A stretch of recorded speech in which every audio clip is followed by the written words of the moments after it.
these are instructions to put together the tiered serving stand. Now, this is the base piece, or one of the serving plates, and this is the largest one. There are 3, and they all go together the exact same way. So I'm going to show you how to put together the first one, and then the other 2 are exactly identical. So first, what you want to do is you want to fold on the score lines.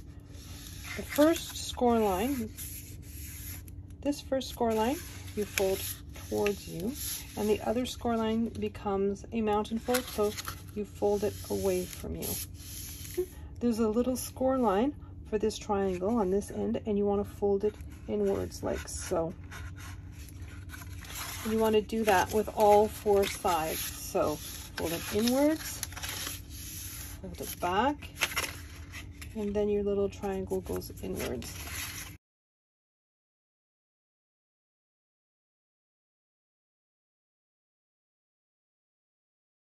Once you're done with the folding, just put a little glue on the triangle, and then put a little bit of glue from corner to corner on this piece. You're going to tuck your triangle behind, and you're going to tuck this triangle on top. Put your finger underneath to make sure you're tucking down that piece, and you want to make sure that these pieces meet exactly at the corner to form a nice right angle. Let's do that one again. So, a little bit of glue on this corner, and a little bit of glue from point to point on this one.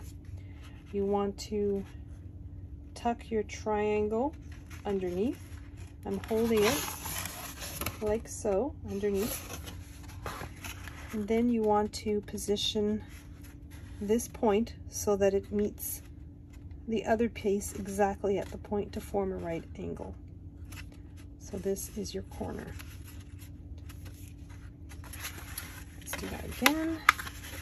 So obviously it's the same procedure on the 4 corners.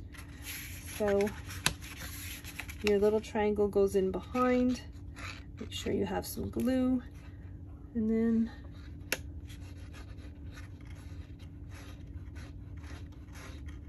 put glue on that piece, tuck your triangle underneath, and then reach underneath and you just sort of pinch it into place, and then make sure that the corners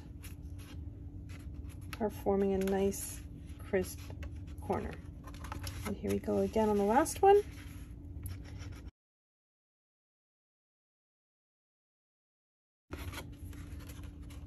Then next, now in the file I've included another square that's just slightly larger than this one, just to add a little bit of stability and sturdiness to this level. But I decided not to put it in for this one because I was using some pretty thick material to begin with. So just put glue on the back, and then center it between the score lines as much as you can. You want to take your decorative scalloped edges. Since I'm working on the larger one, it's the largest decorative edges, and they should fit. This diagonal line should fit from corner to corner on these pieces, and you just want to glue them down so that the corner pieces meet but do not overlap. The easiest way to do that is just put glue between the score lines on this edge piece, and then you want to fit your decorative piece so that it fits right on the edge, but you want them to fit nicely between the mitered edges of your plate as well. So a little bit of glue just between the 2 score lines, and then position your piece so that is a good miter between the decorative pieces and right on the edge of your plate here. Okay.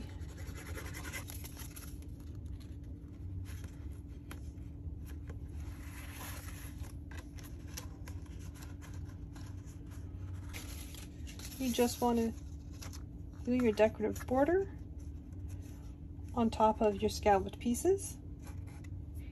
And you've got one level done. You need to do that 2 more times. Next, we're going to put together the pillars that elevate our serving trays. I'm going to start with the largest one. The first thing that I'm going to do is decorate it. So I'm going to put this Cricut foil poster board, and I'm just going to glue these panels to the column itself. We're trying to center it as much as we can between the 2 score lines and between the bottom and the top of the column. And we're just going to do the exact same thing for the 6 same-sized panels and the 1 thin panel that goes on the very end. So I'm just going to be doing that for the 2 other columns as well.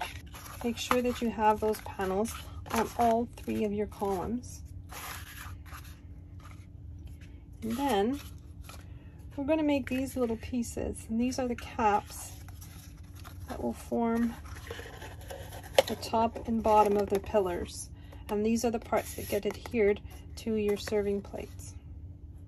So there are 12 pieces for these caps, and they all look identical, and they all go together the exact same way.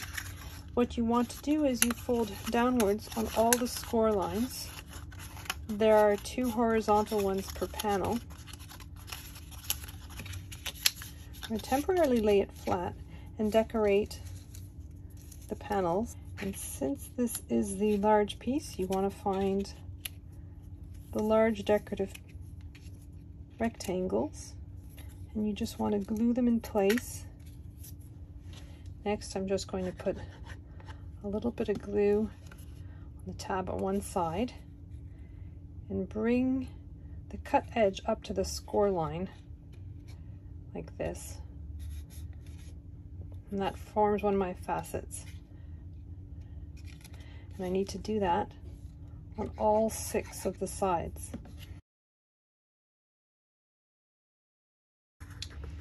And then I'm going to temporarily fold these flaps to the outside, and I'm just going to choose to put glue on one of them.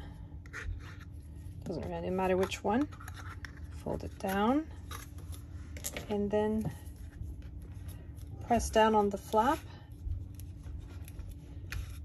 like this, pressing down on the flap to make sure that the glue takes.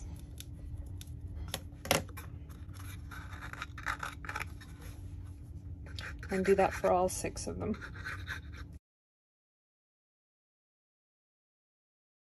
2 out of the 3 trays have a score mark on the reinforcing panel that goes underneath. The reason for this is that it is a score mark that will tell us where to place exactly your cap for your column so that it's perfectly centered. Center this as best I can on the base of the tray for 2 of the levels. The third one, because it's the base level, it doesn't have a column. It just has the reinforcing piece. Also, you'll be able to see score lines on the base of your decorative layer for your tray. Very faint score lines there. And that will help you to guide you to also center the cap for the next layer. So this is the topper. And I'm just folding down all the score lines. I've got my decorative pieces on the side here. I have my triangular pieces that will fit in between the score lines and the edges on each one of these, so there are 6 of them. And then there's my trapezoid shapes that fit between the edges and the score lines, and there are 6 of those as well. I'm just going to glue those on. Okay, so I've glued on all my decorative layers, and now I'm going to fold this up. It's very similar to the other shapes we've used. You just want to put glue on the tab and then bring the cut line up to the score line and do that all the way around for all 6 panels. So next we're going to form the top the top of the topper. And put a little bit of glue again on the tabs here. And bring the cut line to the score line.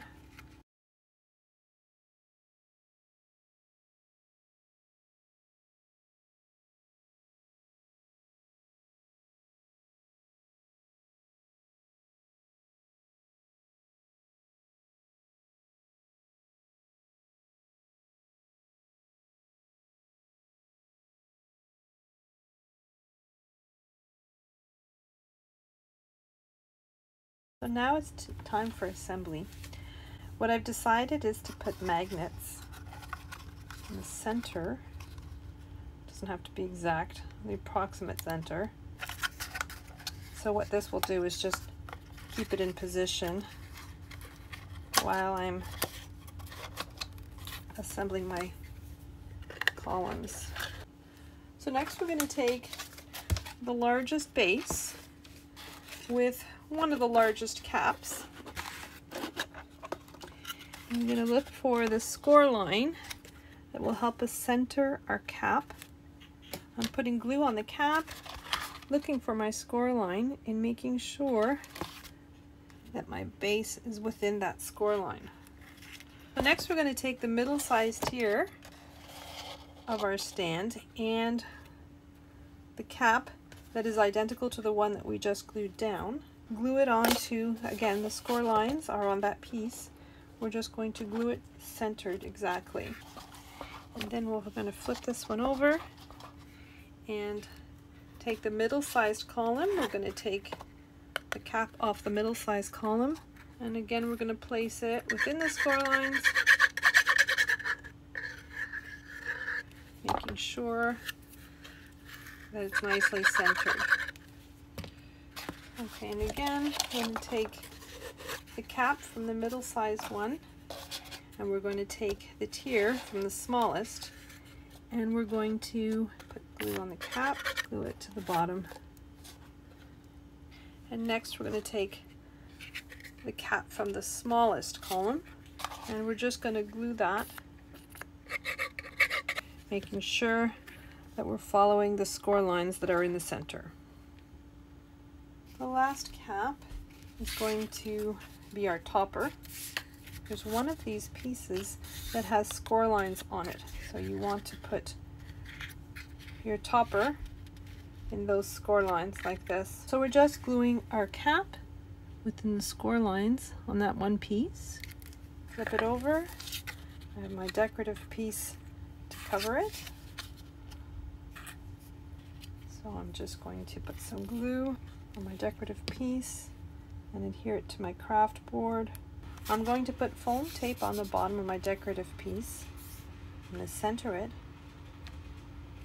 and then I'm going to put my topper on top of that. Now it's time to assemble this. We're starting with the largest tier and the largest column. And then the next tier, you want to make sure that the V of the hexagon is facing you.